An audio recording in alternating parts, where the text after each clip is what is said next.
city of Santa Monica decides to close the park overlooking the beautiful ocean to cause misery for children and families, we will exercise civil disobedience in the form of unlawful enjoyment.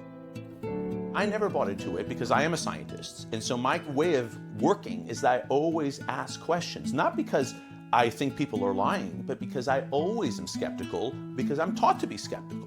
That's how I learn medicine. It's how I learn science. And so when I hear about mandates, when I hear about lockdowns, the first thing out of my mind is, do we have any justification for this, any proof? And if not, why are we doing it?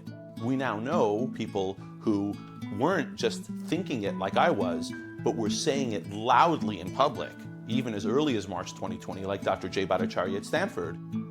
So in March of 2020, I wrote an op-ed. We just did some calculations on what the death rate likely could be, given this fact that it seemed really likely to me that the disease had spread outside of our control. I began writing in detail and doing interviews about the pandemic in March of 2020. I wrote that the infection fatality rate was much lower in reality than what the media was saying. You can't expect people who don't have the resources to stay home and stay safe to stay home and stay safe. It's inhumane. This is what I wrote on the Wall Street Journal op-ed. It's like, we don't know the mortality rate.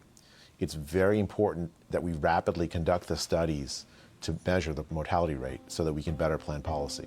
When I wrote papers proving that the number of life years lost from the lockdowns grossly exceeded the number of life years lost from the virus, my advice was not taken.